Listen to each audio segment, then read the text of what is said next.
So drawing from that idea of rhythm and different ways of saying things, even in the text, The Science of the Heart, it talks about rhythm as well, but it talks about rhythm as a form of regulation, and breath work, and how patterns of breath can cause self-regulation, and how that in itself is a tool.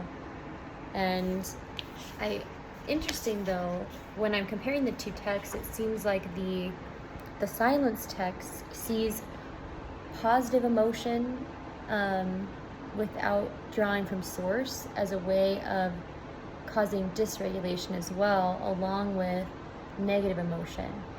So when we're really into the ego and we have these little false pulses of really heightened states, it kind of makes us feel flighty. And when we have really negative interaction, it does the same thing, but the opposite, where we're not regulating and we're not calling into our heart and into the silence. But in The Science of the Heart, it talks about how when we reframe and hone into positive experiences, it creates a better sense of self-regulation and the ability to foster that connection. So it's just interesting that they see it a little bit differently in each of the texts, by my understanding. And so moving on to the chapter 5, it talks about the healing power of silence. And what I appreciated about this chapter is it talks about leaning into the symptoms as a source of a message, and not as a way of, because in some texts that I've read in the past, it talks about how, if we just lean into our emotional understanding, there's a message there, and once we address that and heal that, then everything's going to go away. Having my grandma pass away from cancer and seeing her body just slowly just die, for lack of a better word, in front of me. The bed sores, the things that came with that, hearing narratives where it talks about, if she would have just been more spiritually aware, or if it was supposed to be, if she would have just known this, then she wouldn't have had cancer, or everything would have been cured. And maybe I can get there at another point in my life, but reading those it's just too tough for me with that connection. But on the flip side, with this text, it talks about how there's messages in the place of healing, and when we're experiencing these symptoms, it says silence heals, but in a way of, what is this teaching me, or what are these symptoms trying to tell me? And when I think of my grandma and the last part of her life, in the class previous to this, she was my light figure, and she helped me kind of, she was my guide at the time when we were going through this. And when I was looking at her life and reflecting on the last part of her life, it was very much a kind of opening these different layers of herself that she had to combat, I guess. She was a very wonderful person, but she really was focused on outer appearances and how others perceived her, and she didn't want to be a burden because of the things she experienced in her life. But at the last part of her journey, she had to really lean on others, and she also had to be okay with being not looking 100% and being really physically ill and not having the outer appearance that she had before. And it took her a while in that journey. She lived about a year and a half past her diagnosis. They gave her 6 months and she lived past that. But I think during that time she still kept trying to put this, I'm okay. Everything's okay, I'm gonna be fine. I will beat this, very much a fighter. But then near the end, it was this surrender and listening and just leaning into those messages. And it was challenging to witness, but it was also a privilege to be a part of that. and near the end. And that when I'm looking at this chapter, that's what this talks about to me. It's that you may notice that when you're experiencing these symptoms, there's something there that you're supposed to hear, and through that like leaning into that message, the knowledge will help you with that feeling. So moving on from this one,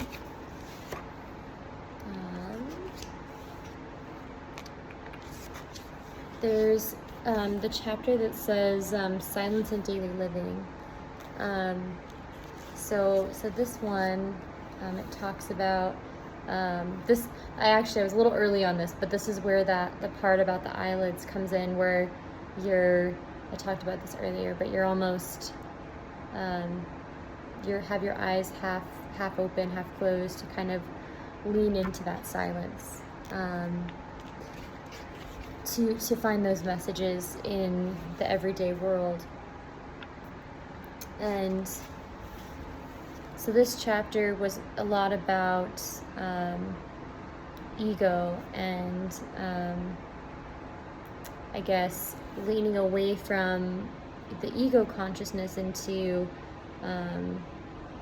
like silence itself will heal that fear, and it'll just really help kind of reach a place of when you connect with others and when you go through your everyday journey, it'll just feel more, you'll feel more present and connected. So it's just really a beautiful chapter. And it talks about like the artist, and kind of going back to that video about the Meow Wolf speaker and the CEO, and how he talks about the ability to create. It talks about this artist that the author met, and how he was, the way that he painted the journey through the outback, and how his paintings just kind of cultivated his journey really beautifully, on how the presence was there. And then there's a part that it talks about how even the painting itself is alive even before it's painted. So when you have that message, it's there, and as an artist, you'll know when the stroke is wrong. You'll know when it's being painted in a way that's not from the image that you're looking to create. And that made me just think of the when you're in that center, that silence space, there's a message there. So you will lean into a power of intuition that you will know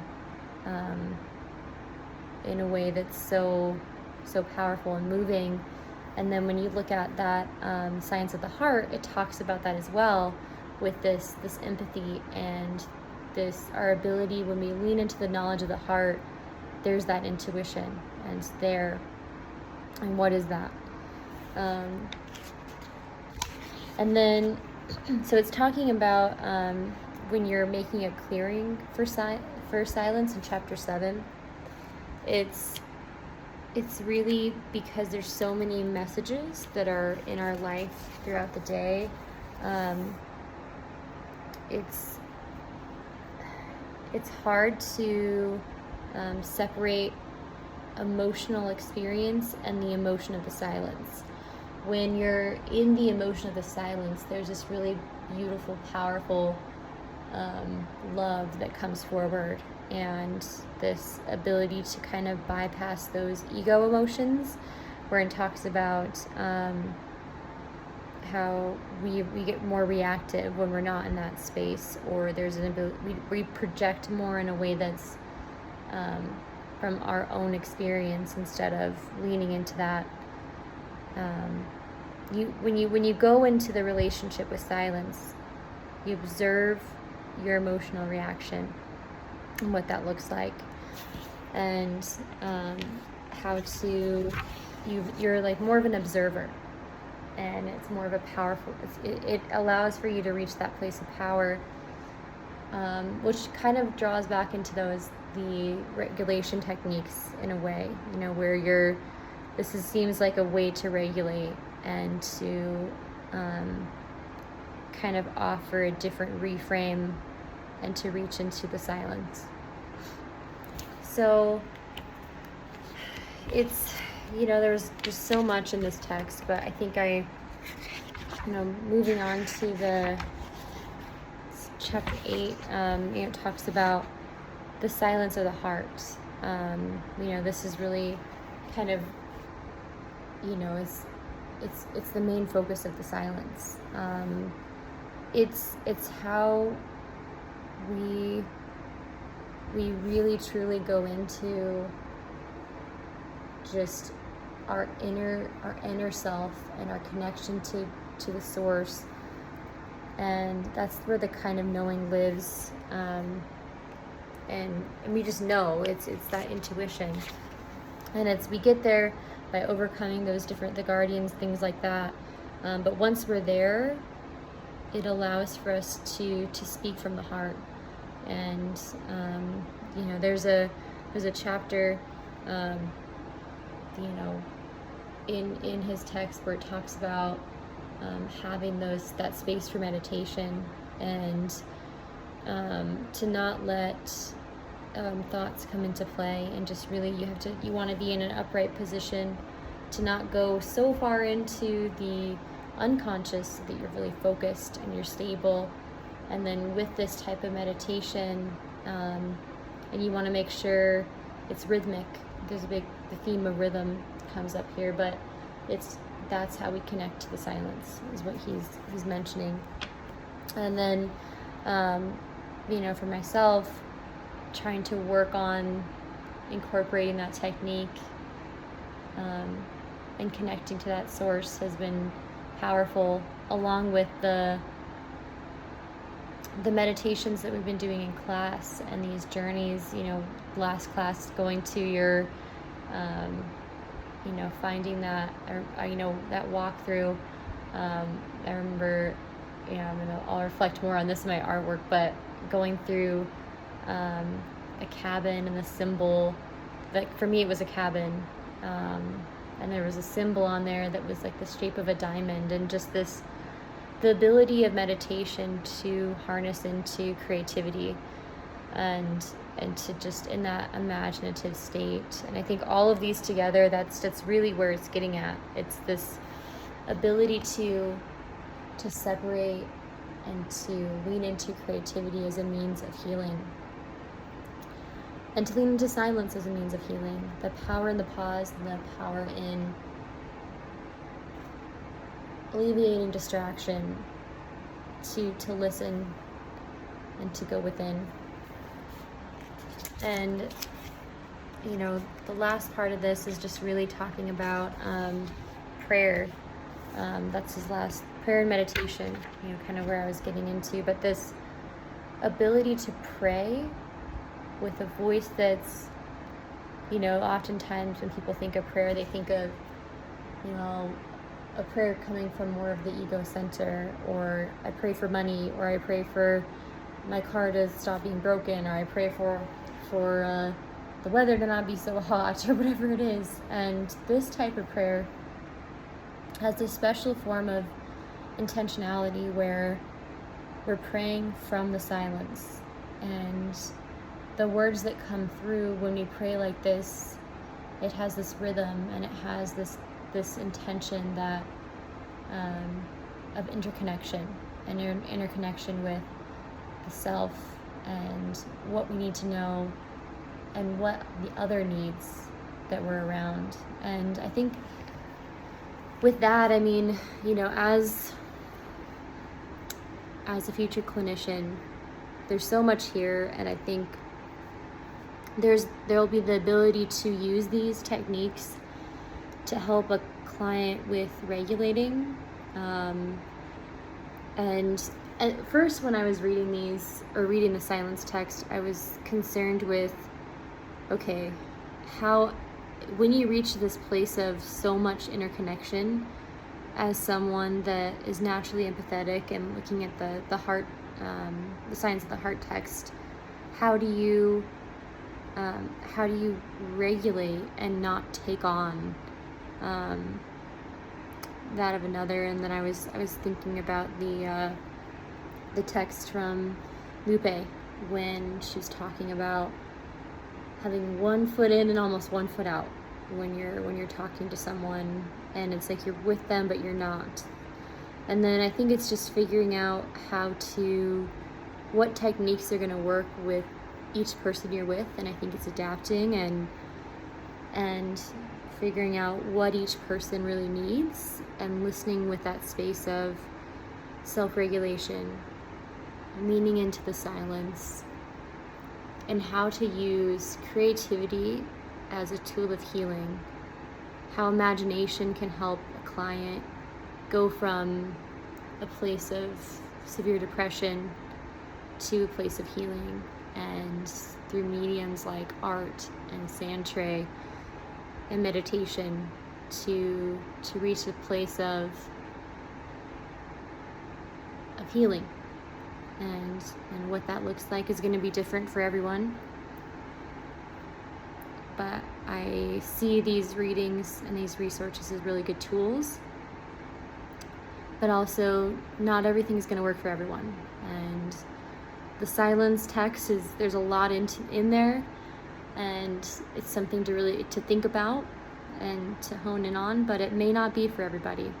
And I think that's important for for myself. I liked a lot about it, but there were some parts where I think that it kind of went over my head a little bit. But it's different for everyone, and I think it's important to be open and to be curious and to hone in on that curiosity. Even in the text of or the video with the CEO, I keep blanking his name and my computer shut off, but the CEO of the Meow Wolf, and how he was talking about psychedelics and how they're helpful with creativity. Myself, someone who is not a huge advocate for medication and things like that, I don't know if I would personally be into things like that, but it's not about me. And I think that's the biggest messages of all this, is to take the ego out, lean into curiosity, and lean into what's going to work for my client and what's going to help them the most. And that is where the heart comes into play, and leaning into that silence or empathy or intuition or whatever term, source, pause, whatever it feels right for them.